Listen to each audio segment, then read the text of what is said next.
Imagine you're sitting, courtside at a sold-out arena. The lights are blazing. The crowd is electric. Thousands of people are on their feet, screaming so loud you can barely hear yourself think. And right there, in the middle of all of it, is a young woman with a ponytail and a number 22 jersey, moving the ball like she was born with it in her hands. The arena is packed because of her. The tickets sold out because of her. The cameras are rolling because of her. And yet, somehow, someway, there are people on that very same court who want to knock her down.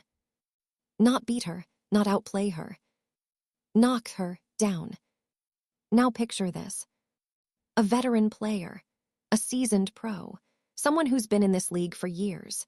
She watches this young rookie light up the crowd, draw in millions of fans, and transform women's basketball forever. And instead of embracing it, instead of saying, "This is great for all of us," she shoves her. Hard, from behind, when nobody's watching. No whistle. No foul. No call. And the crowd goes silent for a second because they saw it. Everyone saw it, except the referees. Now picture that same rookie getting up, dusting herself off, and continuing to play. Because that's who she is. That young woman in the number 22 jersey. That's Caitlin Clark. And the veteran who's had enough of watching her shine. That's a whole conversation we are about to have. But here's the twist in this story. The person who finally said enough, loud enough for the whole world to hear, wasn't a coach, wasn't a league official, wasn't even a man. It was Sophie Cunningham, a player, a teammate, a woman who looked at everything happening to Caitlin Clark and decided she wasn't going to stay quiet anymore. And what she said, and what she did, shook the entire WNBA. So today, we are going deep. We are going all the way inside this story. We're going to talk about Caitlin Clark's journey, the hits she's taken, the silence from the league, the moment Sophie Cunningham exploded, and what it all means for the future of women's basketball. This is not a highlight reel. This is the real story. And it starts, like all great stories do, at the very beginning. Let's go back. Let's go back to a time before the packed arenas, before the sold-out games, before the millions of followers and the national news coverage and the debates on sports radio. Let's go back to gym in Iowa. A quiet gym. The kind of gym where the lights flicker sometimes and the bleachers are maybe half full on a good night. The kind of gym where women's college basketball was played in relative quiet, appreciated by the loyal few, ignored by the rest of the world. That was the reality of women's basketball for a long, long time. It was good, the athletes were talented, the games were competitive, but the mainstream world wasn't paying much attention. The ratings were modest, the crowds were decent, the coverage was limited. And then Caitlin Clark walked in. She wasn't supposed to be a phenomenon. She was supposed to be a good college player, maybe a great one. But nobody, and I mean nobody, was prepared for what was about to happen. From the moment Caitlin Clark stepped on the court at the University of Iowa, something was different. Something in the air changed. She had this quality, this rare, almost impossible to describe quality, where you simply could not look away from her. She was fearless. She would pull up from 30 feet out 30 feet, like it was a layup, like she'd done it 1,000 times, like the distance between her and the basket was just a suggestion. And the ball would go in. Every time. Well, not every time, but so many times. So many ridiculous, audacious, jaw-dropping times that people started showing up just to see it happen. And the numbers started climbing.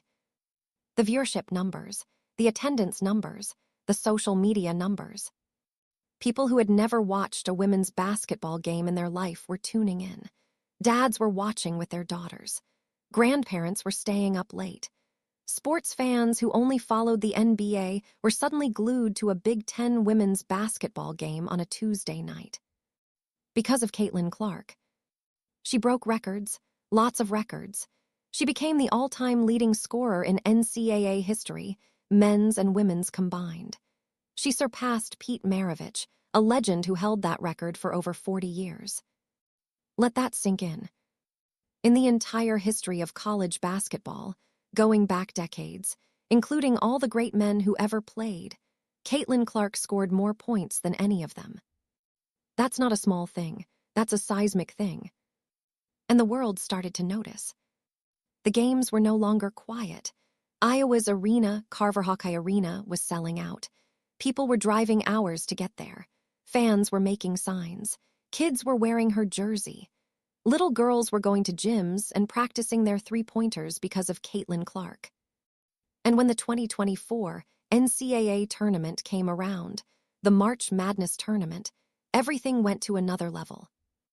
Iowa went on a run, and with every game, the viewership numbers climbed higher and higher. The national championship game between Iowa and South Carolina became one of the most watched women's basketball games in the history of television. Millions upon millions of people watched. Even in a loss, because Iowa did lose that final, Caitlin Clark had done something extraordinary. She had taken women's college basketball from the background and put it center stage. The sports world was buzzing. Pundits were talking. Magazine covers were being planned. Brands were calling. And everyone was asking the same question. What happens next? The answer came on April 15, 2024. That was the day of the WNBA Draft. And when the Indiana Fever selected Caitlin Clark with the #1 overall pick, the reaction was unlike anything the WNBA had ever seen before. The draft, which in previous years had been a quiet, understated event, was suddenly a television spectacle. People were watching from bars, from living rooms, from their phones at work. The anticipation was enormous. And when her name was called, the roar you heard wasn't just from the room where the draft was happening. It was from across the country. Because millions of people had been waiting for this moment. Millions of new fans, people who had followed her journey from Iowa, were now ready to follow her into the professional game. The Indiana Fever, a franchise that had been struggling, that had been playing in front of half-empty arenas, was suddenly the most talked-about team in women's basketball. Tickets to Fever games sold out almost immediately. Not just home games, away games. Every city that was going to host the Fever, every arena where Caitlin Clark would play, sold out of tickets faster than anyone could believe. The WNBA had a phenomenon on its hands. And phenomena, as we all know, can be complicated. Here's the thing about what Caitlin Clark represented. She wasn't just a player, she was a turning point. For years, decades actually, the WNBA had been fighting for respect. The players were world-class athletes. The basketball was skilled, tactical, and beautiful. But the league struggled for mainstream attention. TV ratings were modest. Arena attendance was inconsistent. Sponsorship money was limited compared to the men's game. The players had been making the case for years. Watch us. We're good. We're worth it. And they were right. They absolutely were right. But Caitlin Clark came along and proved it in a way that no one could argue with. She brought eyes to the league. She filled arenas. She generated revenue. She made casual sports fans into WNBA fans. This was supposed to be a win for everyone. And in many ways it was. But not everyone saw it that way. See, whenever something changes dramatically, whenever a new force comes into any established world, there's friction. There's tension. Some people embrace the change. Some people resist it. Some people feel threatened by it. And in the WNBA, some veterans, women who had worked for years in relative obscurity, who had fought hard for every ounce of recognition, looked at this rookie walking in and getting all of this attention, all of this money, all of these endorsement deals, all of this media coverage. And some of them were not happy. Now, to be clear, this is human. This is understandable. If you've been in any job for years, working hard, making sacrifices, and then someone new comes in and gets everything you felt like you deserved, that stings. That's a real emotional reaction. But in sports, in physical sports, when emotions run high, sometimes they come out on the court. And that's where the trouble started. From the very first game of her WNBA career, Caitlin Clark was being tested. Not just tested the way all rookies are tested harder, tested more physically, tested in ways that raised eyebrows, even among the most experienced observers of the game. She was getting hit. She was getting grabbed. She was getting shoved and elbowed and knocked to the ground in ways that seemed to go beyond normal basketball contact. And the referees, often, not always, but often they weren't calling it. Caitlin Clark would be driving to the basket, get hammered by a defender, and there would be no whistle.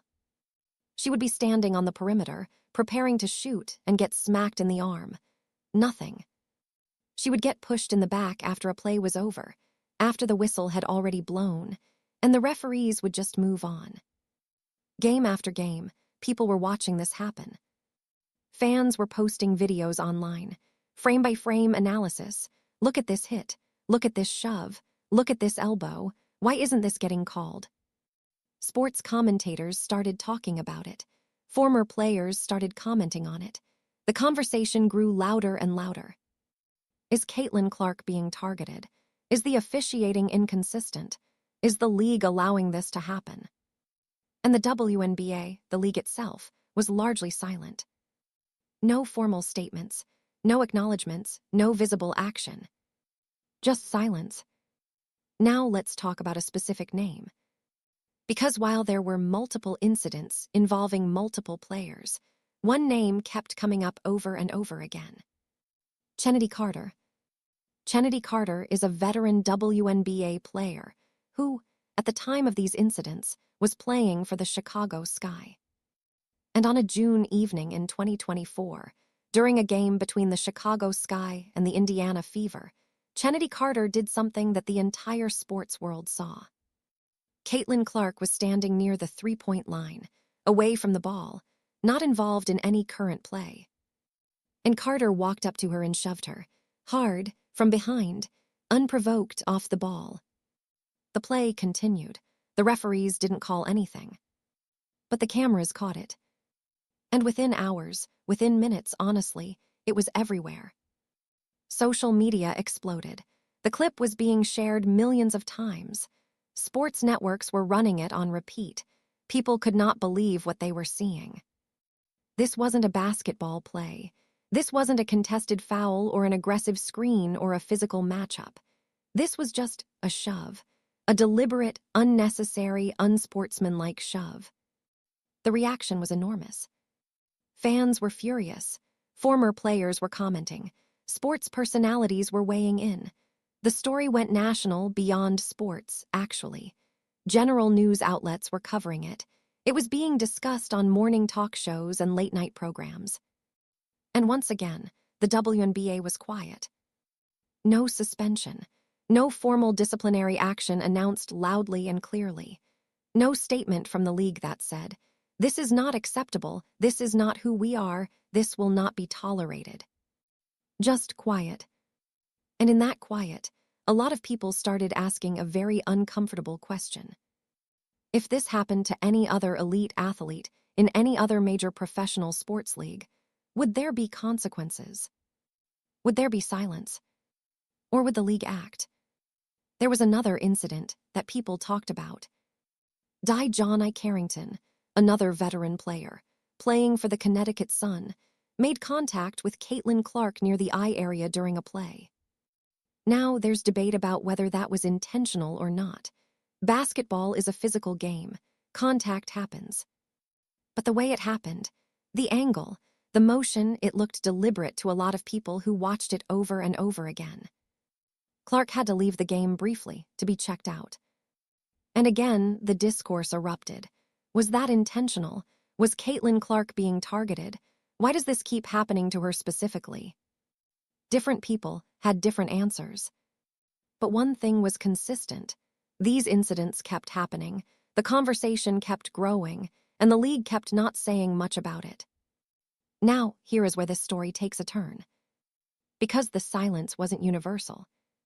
One person decided she'd had enough of staying quiet.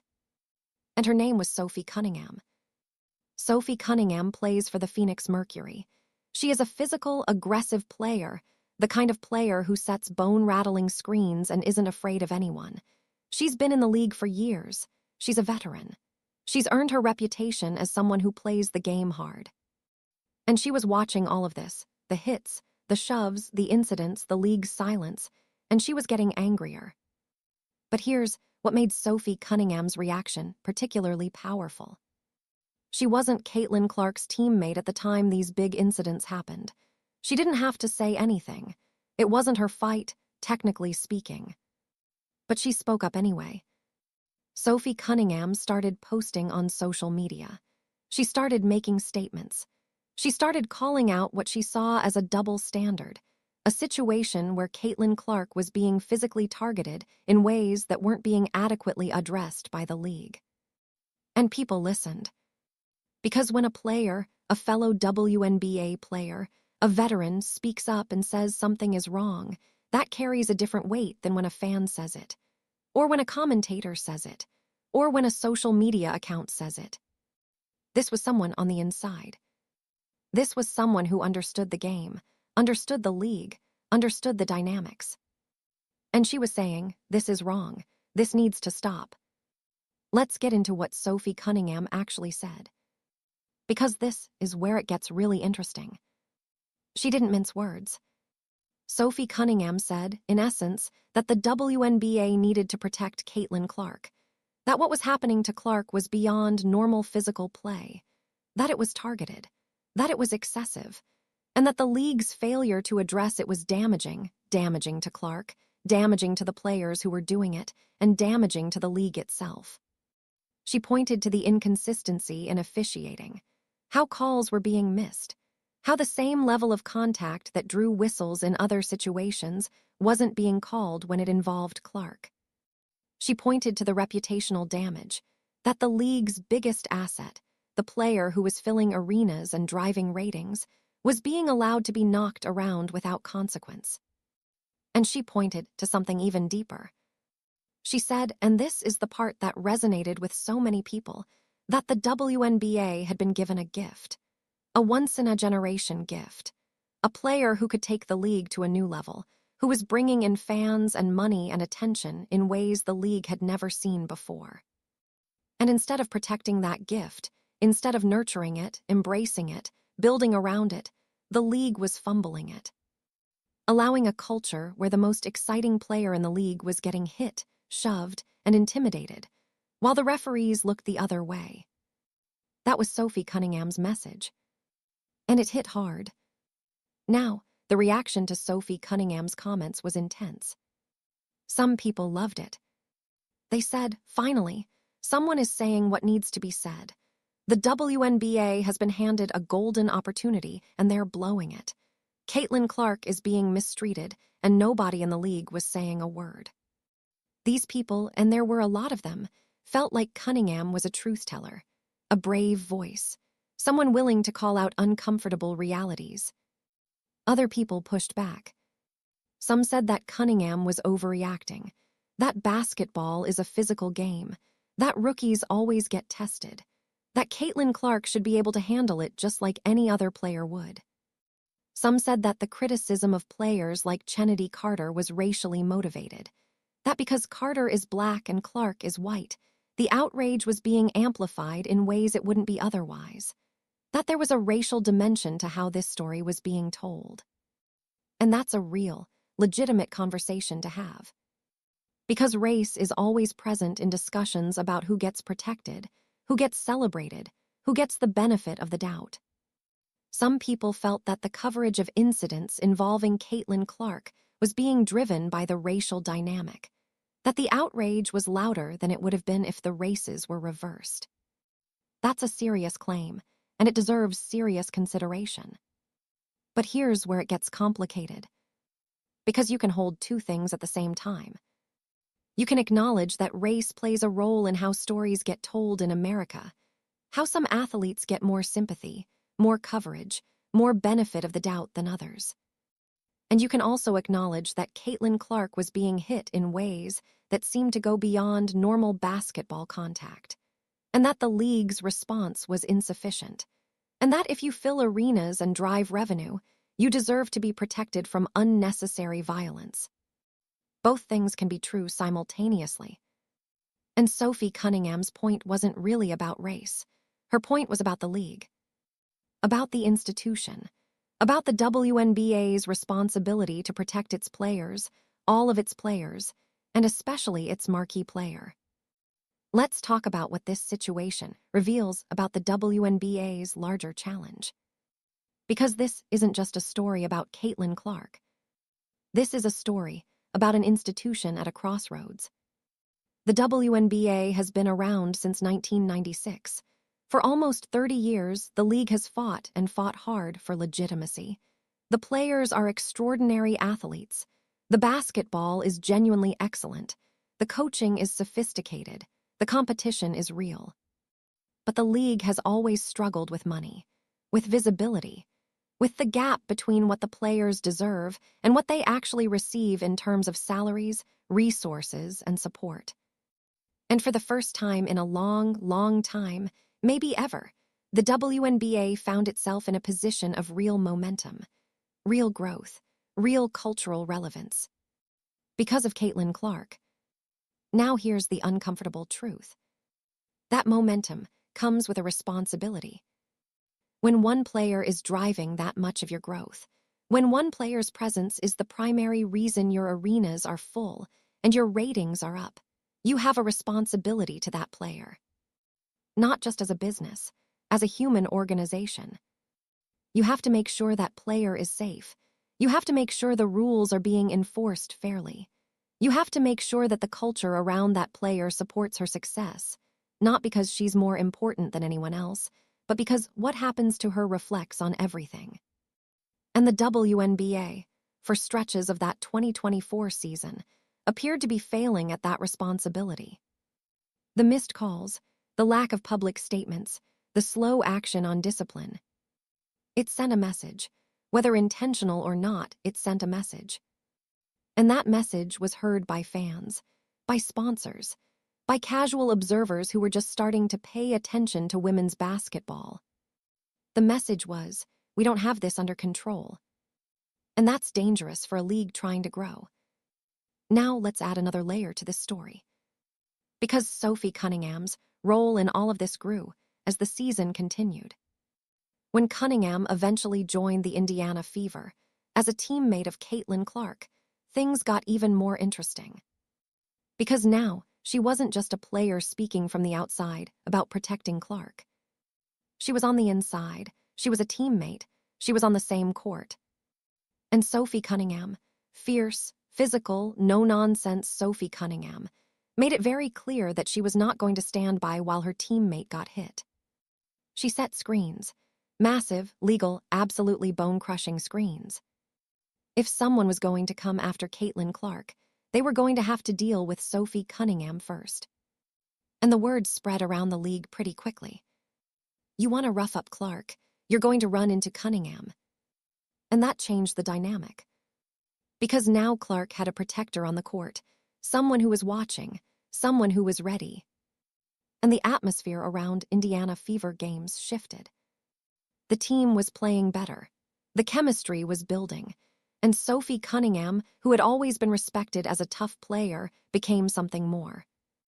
She became a symbol of what it looks like when someone decides enough is enough and does something about it. But here's what's really fascinating about Sophie Cunningham in this story. It's not just that she protected Caitlin Clark. It's why she protected her. Because Sophie Cunningham has said, in multiple interviews and statements, that this isn't really just about Clark. It's about the game. Cunningham loves basketball. She loves women's basketball. She's dedicated her career to it. She's played through seasons where the crowds were small and the salaries were modest and the attention was limited. And she sees what Caitlin Clark is doing for the game. She sees the little girls in the stands holding signs. She sees the arenas packed to capacity. She sees the TV ratings. She sees the sponsors lining up. She sees the culture shifting. And she understands, maybe better than people who criticize her for it, that protecting Caitlin Clark is protecting the game itself. If you allow the most exciting player in the league to be driven out or injured or intimidated into playing smaller, if you allow a culture of targeted aggression against the player who's bringing everyone to the table, you don't just hurt Clark. You hurt everyone. You hurt the veterans who have been fighting for recognition for years. You hurt the young players coming up who are going to benefit from the league's growth. You hurt the coaches and trainers and staff whose livelihoods depend on the league's health. Protecting Caitlin Clark is protecting all of it. That's Sophie Cunningham's argument. And it's a powerful one. Now let's step back and talk about the broader culture question. Because some people pushed back on the narrative that Clark was being uniquely targeted. They said, this is just how the WNBA plays. It's always been physical. Veterans always test rookies. Caitlin Clark isn't special. She's just getting the same treatment everyone else gets. Is that true? Well, yes and no. Yes, the WNBA is a physical league. Yes, veterans test rookies. Yes, there is a culture of playing hard and earning respect through toughness. That's real, and Caitlin Clark, who is extremely competitive and not afraid of contact, understood that going in. But here's the thing. The level of physical attention she was receiving, the number of incidents, the nature of the contact, the fact that it often happened off the ball and after the whistle, went beyond normal rookie hazing. Multiple former WNBA players, veterans, respected voices looked at what was happening and said, this is different. This is more than normal. This is targeted. And when you look at the footage, really look at it, it's hard to argue with that assessment. The Chennedy Carter shove wasn't a basketball play. There's no basketball interpretation of it. She walked up to someone who was standing there and pushed her. That's not testing a rookie. That's something else entirely. So when people say, this is just how the league plays, they're not entirely wrong about the general culture, but they're wrong about applying that to every specific incident. Some of what happened to Caitlin Clark was normal, and some of it was not. There's also the officiating question that deserves its own deep dive. Because so much of this controversy, so much of the anger from fans and from Sophie Cunningham and from commentators came back to the officials. The referees. In basketball, the referees are the enforcement mechanism. They are the ones who maintain order on the court. They are the ones who draw the line between physical play and foul play. And when that line isn't consistently drawn, when the same contact gets called sometimes and ignored other times, it creates a vacuum. In that vacuum, players start to push more. They start to test the limits. They start to do things they know they can get away with because the referees aren't watching or aren't calling it. And if a particular player, say, the most famous player in the league, is getting hit without whistles, that creates an incentive structure, an implicit message. You can hit her, nothing will happen. And that is a catastrophic message for a league to send. Because now you have a situation where the star player is not just being challenged, she's being targeted. And the people responsible for protecting the integrity of the game are standing by and letting it happen. That's not just bad for Caitlin Clark. That's bad for every player on every court. If the referees can't be trusted to call the game fairly and consistently, the entire product suffers. Players get hurt. Talented people leave or pull back. The quality of play declines.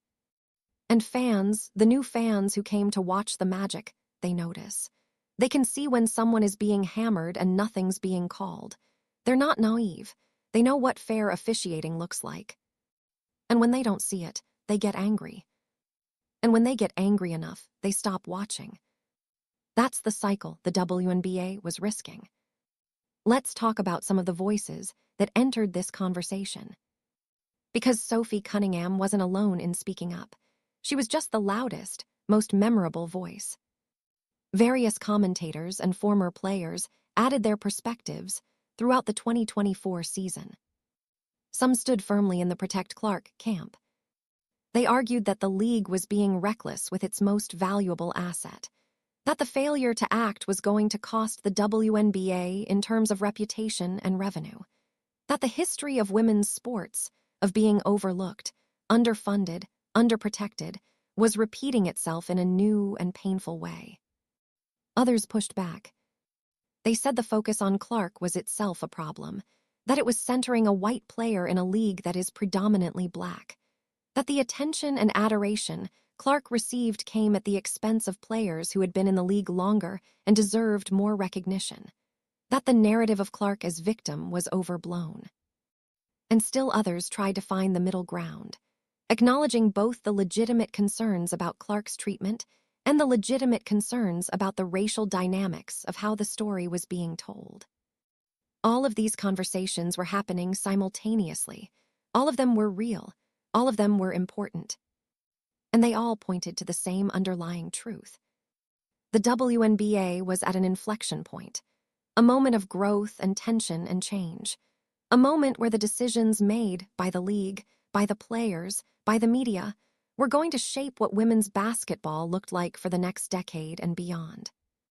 Meanwhile, through all of this, through all the controversy and the discourse and the noise, Caitlin Clark was playing basketball. And she was playing brilliantly. She was setting rookie records. She was putting up numbers that hadn't been seen in the WNBA in years. She was filling arenas and dropping highlight reel plays and making every game feel like an event. But she was also struggling. Adjusting to the professional game is hard for anyone. The speed is different. The physicality is different. The defensive schemes are more sophisticated. Rookie years are supposed to be learning years. And yet, on top of all of that normal adjustment, Clark was dealing with the added burden of being the most talked-about player in the league's history. Every game was a media event. Every game, she was asked about controversies and incidents and what players had said and what the league had done or not done. And she handled it, mostly, with remarkable composure. She deflected when she needed to. She spoke carefully.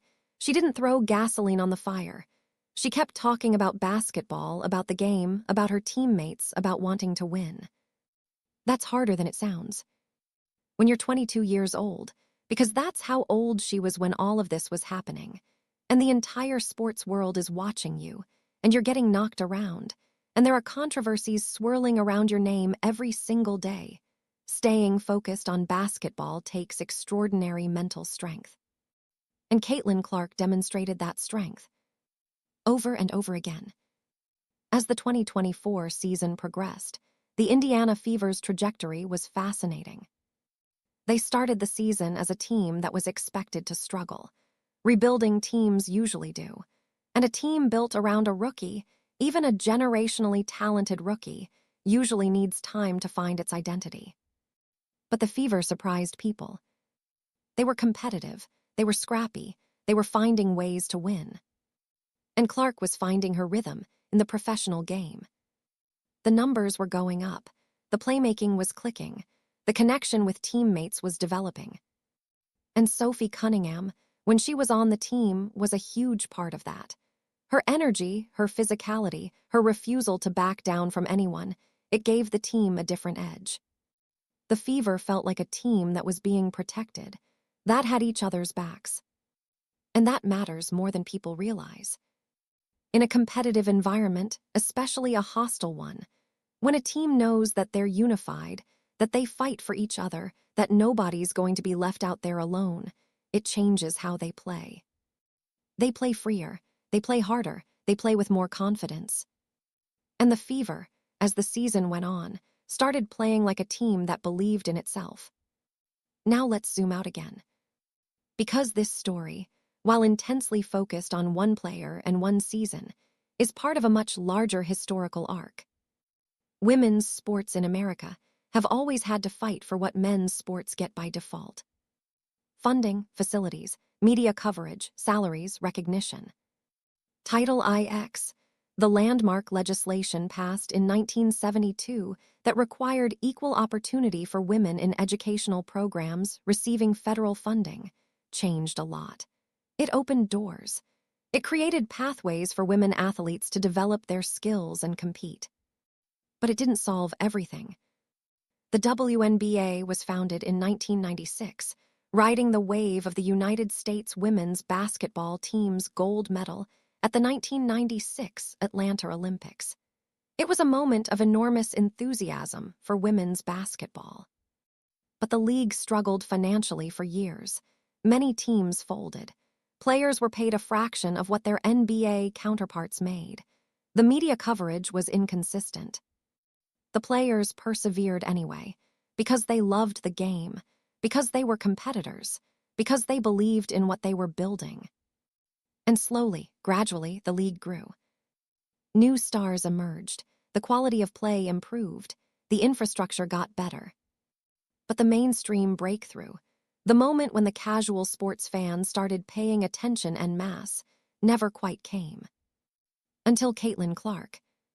She is that breakthrough moment. And the way the league handles this moment will determine whether it becomes a permanent breakthrough or just a temporary spike.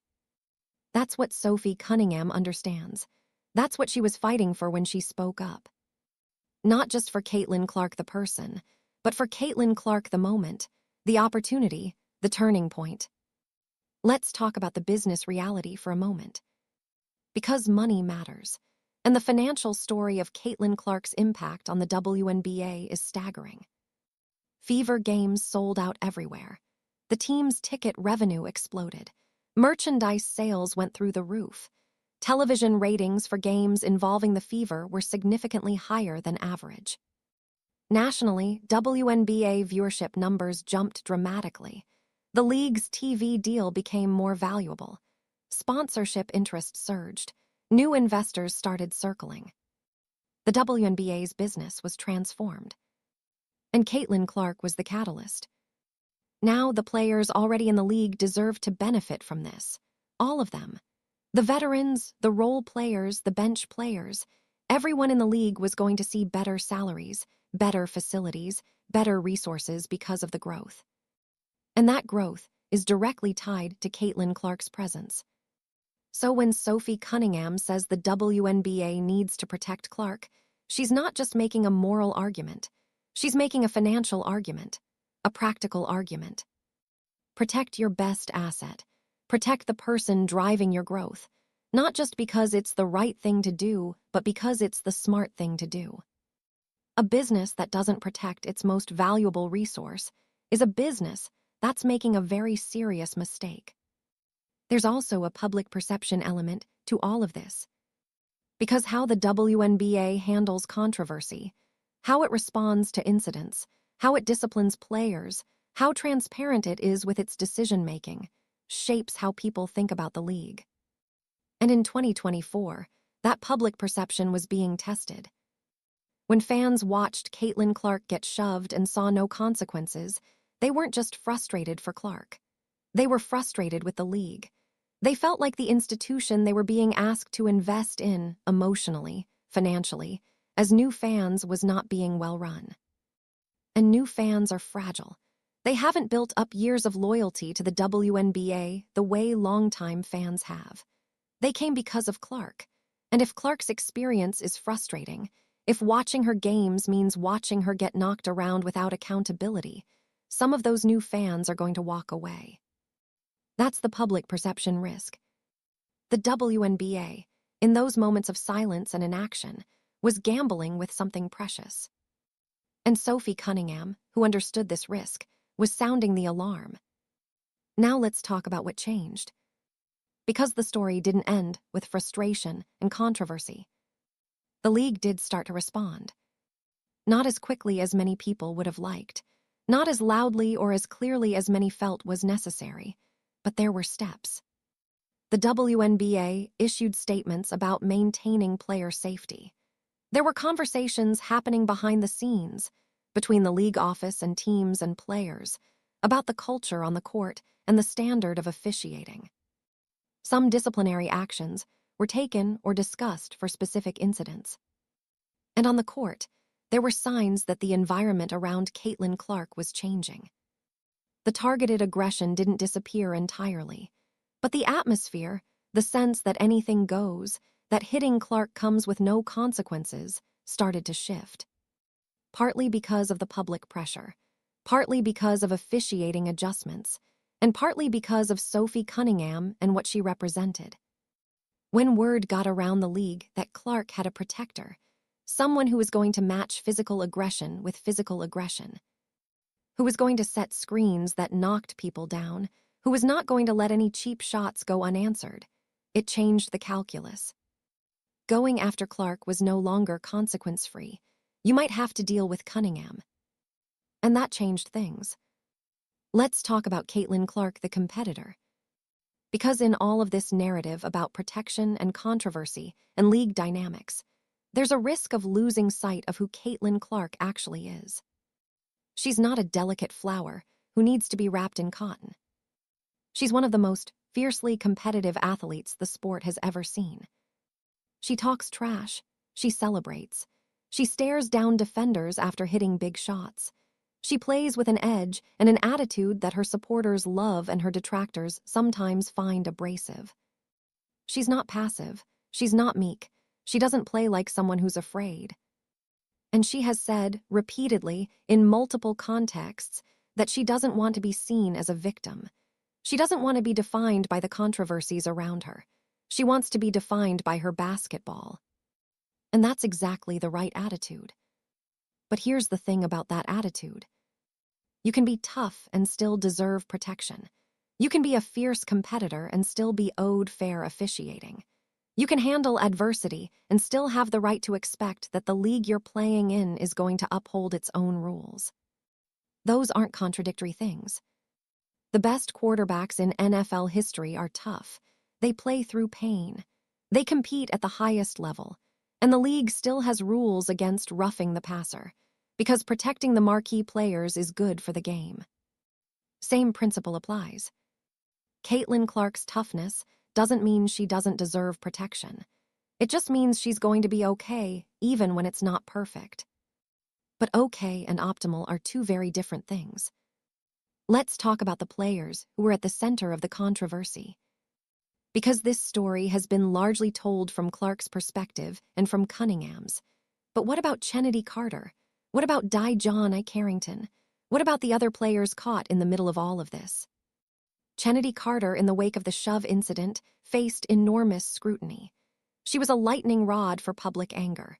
Fans, some of them, and let's be honest, some of them with ugly motivations, directed vile abuse at her on social media. That's not okay. That's never okay. Carter is a professional athlete who made a mistake on the court. She deserved whatever appropriate disciplinary measures the league deemed necessary. She did not deserve to be harassed or threatened or abused online. But here's the thing, the anger that the incident generated was real. The incident itself was not manufactured. That shove happened. It was wrong. And the people who were upset about it were responding to something real. The ugliest responses, the racial harassment, the threats, were unacceptable. Full stop. But the criticism of the action itself, that was legitimate. And separating those two things, the legitimate criticism of a specific action versus the unacceptable harassment of a person, is important. Because in the noise of the controversy, those two things sometimes got blurred together. And that blurring made it easier for some people to dismiss all the criticism as motivated by racism, when actually, some of it was, and some of it wasn't. John Carrington's situation was even more complicated. Because the eye contact incident was genuinely ambiguous, it wasn't as clear-cut as the Carter shove. Carrington maintained it was an accident.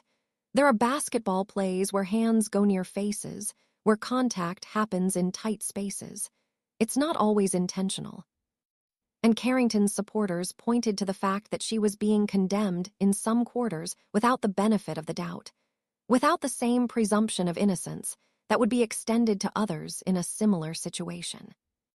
Again, the racial dynamic, the question of who gets the benefit of the doubt and who doesn't. These are real questions. They don't have easy answers. What they require is honest conversation, the kind of conversation where you can acknowledge multiple truths simultaneously. Truth 1. Some physical incidents involving Caitlin Clark appeared to be intentional and excessive. Truth 2. Some incidents were ambiguous and potentially accidental. Truth 3. The racial dynamics of who gets scrutiny and who gets sympathy are real and worth examining. Truth 4. None of that complexity justifies online harassment of anyone. All 4 of those things are true at once. Let's come back to Sophie Cunningham. Because her role in this story is not just about speaking up. It's about what she represents. Sophie Cunningham is a WNBA veteran who didn't have to stick her neck out. She could have stayed quiet. She could have made bland, diplomatic statements.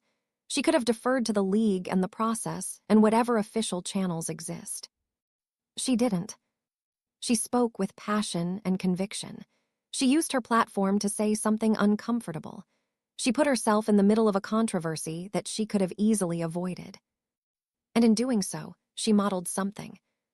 She modeled what it looks like when someone sees something wrong and says so, not just to make themselves feel better, but because they believe the institution they care about is making a serious mistake. She loves the WNBA. She has dedicated her career to it, and precisely because she loves it, precisely because she has something at stake, she spoke up. That's not recklessness, that's investment. And the league, and the culture around women's basketball, is better for it. Now let's talk about what happened on the court. Because the thing about sports is, ultimately, the most important things happen in the games. And despite everything, despite the controversies, the incidents, the debates, the noise, Caitlin Clark played basketball. And she was remarkable. She finished her rookie season with statistics that would have been impressive for a veteran player, let alone a first-year pro still finding her footing. She was one of the leading scorers in the league, one of the leading assists leaders. She was making plays that made highlight reels every single week. And as the season progressed, as she got more comfortable, as the team around her developed, she got better. Game by game, week by week. The Indiana Fever, the team that had been struggling for years, was alive. They were competitive. They were drawing fans. They were relevant. And Clark was the reason. Not the only reason. Her teammates were important. Her coaches were important. The system was important. But the catalyst, the thing that made all of it possible, was Caitlin Clark. There's a moment I want to describe to you. Because sometimes a single moment captures everything. Think about a late-season game. The Fever are on the road. The arena is full, of course it's full, because wherever Clark goes, the arenas fill up. And there are people holding signs for Clark, in an opposing team's arena. Fans who came not for the home team, but for the visiting player. That happens in the NBA when LeBron or Steph Curry comes to town. Fans of the player who aren't fans of the home team. It almost never happens in the WNBA. But it was happening now. And when Clark touched the ball, when she caught it at the arc and squared up and let it fly from 30 feet out, the crowd held its breath. And when it went in, when the net rippled and the arena erupted, fans of both teams were cheering. Because they had all come to see exactly that. That moment. That magic. That's what Sophie Cunningham was fighting for. That's what she was protecting. Not just a person, a moment, a feeling, a movement. Let's talk about what happens next. Because stories like this don't end neatly. They evolve. Caitlin Clark is not done. She is at the beginning of what promises to be an extraordinary career. If she stays healthy, if she continues to develop, if the team around her continues to grow, we are going to be talking about her for many, many years. And the questions that this 2024 season raised are not going to go away. How does the WNBA handle the reality of superstar culture, where one player's presence drives a disproportionate amount of the league's attention and revenue? How does the league balance the existing culture, the physical, veteran-driven culture that the players who have been here for years have built and earned, with the needs of new growth? How does it address the racial dynamics that run through all of these conversations? Honestly, carefully, without dismissing legitimate concerns on any side. How does it build an officiating culture that is consistent and trustworthy and fair? These are not easy questions. But they're the right questions. And the fact that they're being asked, loudly, publicly, passionately, is partly thanks to Sophie Cunningham. Because she refused to let them be swept under the rug. There's something else worth talking about. The impact on young girls. Because when we talk about why Caitlin Clark matters, why Sophie Cunningham's defense of her matters, we can't ignore the cultural impact. Little girls are watching. They're watching Caitlin Clark play basketball with fearless abandon, drilling threes from impossible distances, leading her team, competing at the highest level. And they're also watching what happens to her when she does. They're watching the hits, they're watching the shoves, they're watching the league's response. And they're forming their understanding of what the world is like for women who are exceptionally good at something. What message do we want them to receive? Do we want them to see, when you're the best, when you're changing the game, when you're bringing everyone to the table, you get protected, you get respected, the institution has your back? Or do we want them to see, even when you're brilliant, even when you're changing everything, people will try to knock you down, and the institutions are slow to respond, and you have to survive it alone? The second message is sometimes the truth. It's sometimes what women experience in all kinds of professional environments, not just sports. But it doesn't have to be the only truth. Sophie Cunningham stepped up and said, "Not alone, not on my watch." And that's a powerful message for every little girl watching.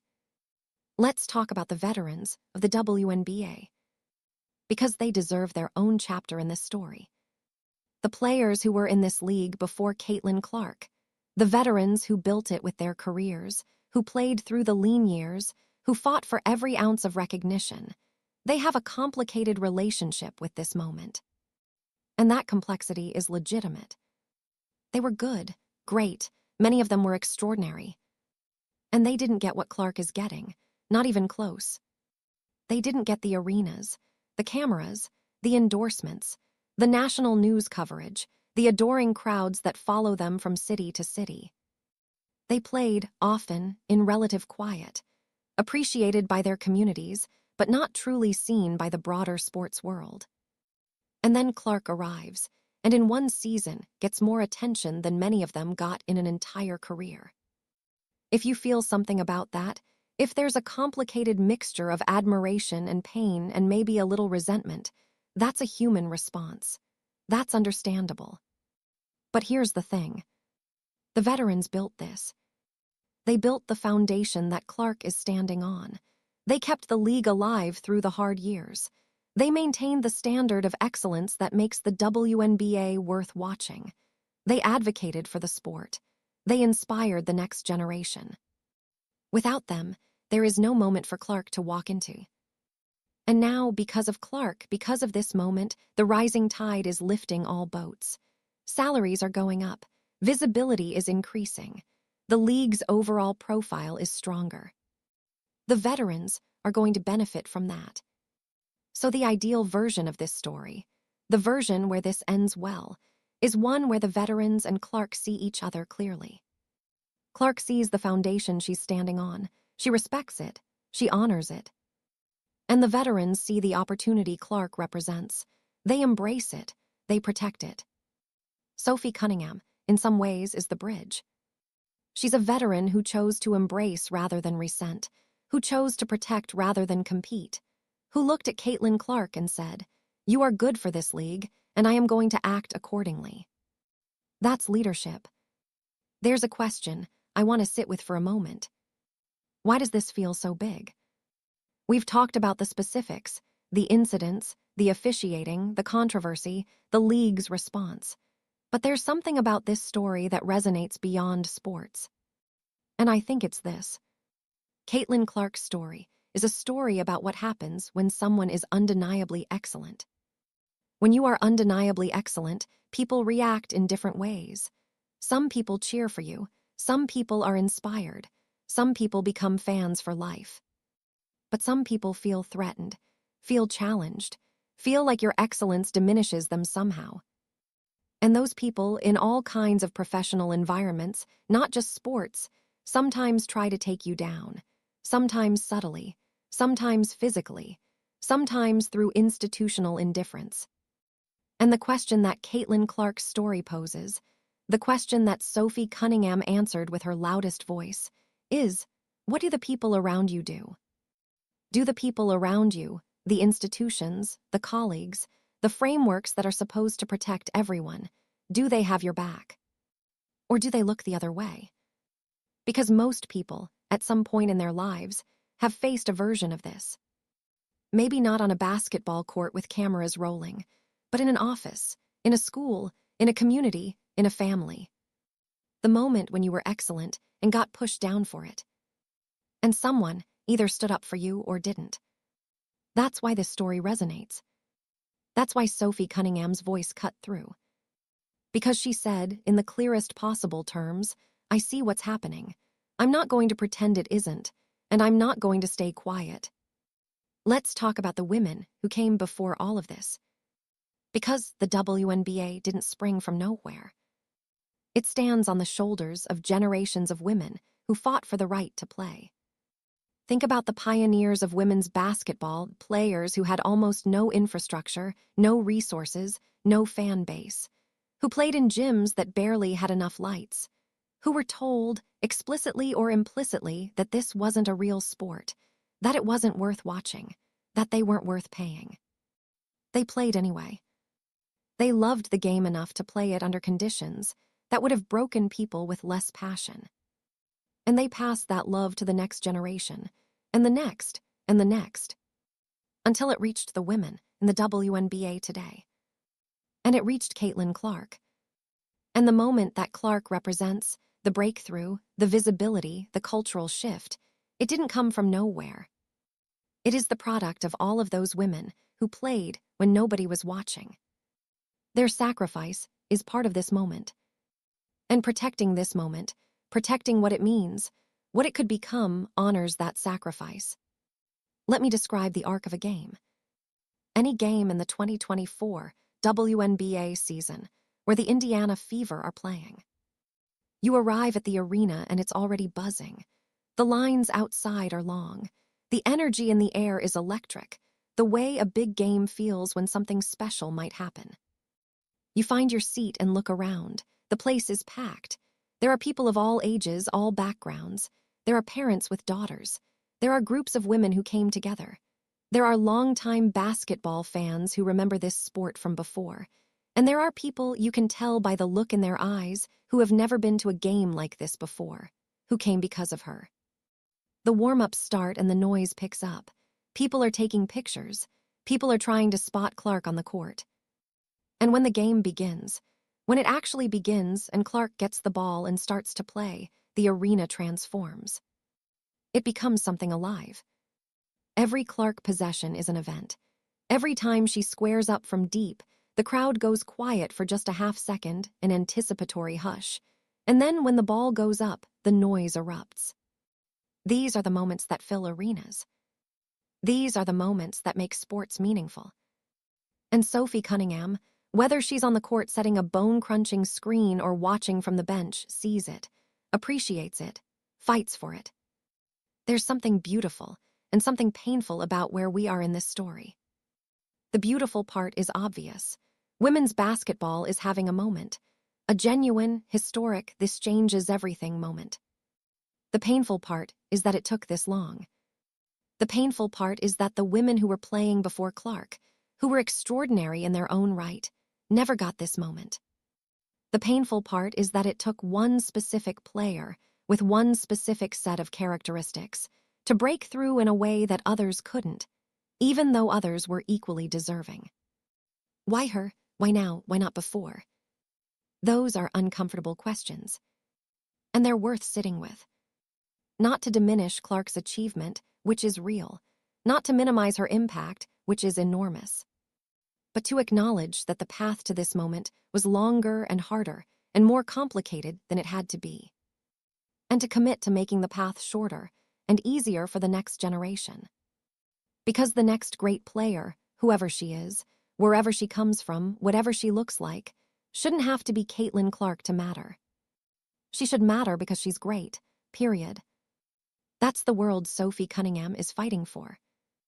That's the world that this moment, if handled right, could help create. Let's bring it back to the court one more time. Because the most powerful arguments in sports are made through the game itself.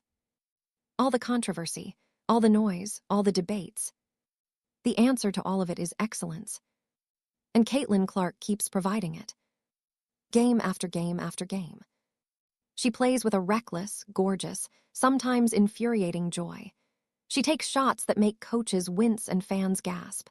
She sees the floor in a way that few players at any level, men's or women's, can match. She makes the WNBA better. Her presence raises the level of competition, the level of attention, the level of investment. And Sophie Cunningham, who has seen the WNBA from the inside, who has watched it grow and struggle and grow again, she sees that. And she refuses to let it be squandered. There's a final question I want to ask. What does it mean to protect something?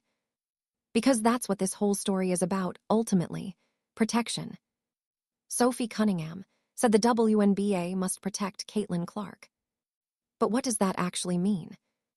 It means fair officiating, consistent enforcement of the rules, making sure that the physical intimidation that crosses the line from competitive basketball into something more harmful is addressed.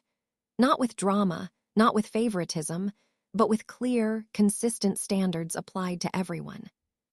It means institutional courage, the willingness to make public statements when something goes wrong, to acknowledge problems, to act decisively rather than waiting for the controversy to blow over. It means cultural evolution, a league-wide conversation about what kind of environment the WNBA wants to be, what values it wants to model, how it wants to handle the tension between established culture and new growth. It means protecting the game itself. Because Caitlin Clark is not just a person. She is a vessel for something larger. She is carrying the hopes and the future of women's basketball in a way that almost no individual ever has. And protecting her is protecting that future. Let's close with something simple. Years from now, decades from now, when people look back at the 2024 WNBA season, what will they see? They'll see the beginning of something. A moment when women's basketball broke through, when arenas filled up for the first time, when casual sports fans became dedicated WNBA fans, when the league's future became undeniably bright. And they'll see the people who fought to protect that moment. The coaches who built the teammates who showed up, the fans who came out, the commentators who paid attention. And they'll see Sophie Cunningham, standing up, speaking clearly, refusing to be quiet, saying the WNBA must protect Caitlin Clark. Not because Clark is weak, not because she can't handle adversity, but because what she represents is too important to leave unprotected. Because the moment she's carrying, the potential, the future, the game-changing shift in what women's basketball can be, that moment is fragile. All great moments are fragile. And the people who see them clearly, who recognize what's at stake, who refuse to let institutional inertia or personal jealousy or cultural friction destroy something beautiful, those people are the ones who make history possible. Sophie Cunningham saw it clearly. She spoke up. And the WNBA and women's basketball is better for it. Now the question is whether the league, the institution, the framework, the people in charge will rise to meet this moment. Whether they will look at what Caitlin Clark has brought to their league and say, we are going to protect this, we are going to nurture this, we are going to build on this. Or whether they will fumble it. History is watching. The little girls in the stands are watching. The fans who just discovered the WNBA are watching. And somewhere, probably on a basketball court, probably drilling threes from 30 feet out, Caitlin Clark is watching too. Waiting to see. Hopping. Believing, because that's who she is, a person who believes in the most audacious shots, that the answer will be the right one. This is not just a story about basketball. This is a story about what we protect, about what we value, about what we refuse to let be torn down. And in a world where so much gets torn down, where so much that is rare and beautiful and game-changing gets ground up by cynicism and politics and institutional failure, this story matters. Sophie Cunningham stood up and said, "Not this, not her, not now. The WNBA must protect Caitlin Clark." And she was right. And the game goes on. And the future, bright, full of possibility, full of arenas and little girls with basketballs and moments that take your breath away. The future is waiting. Go get it.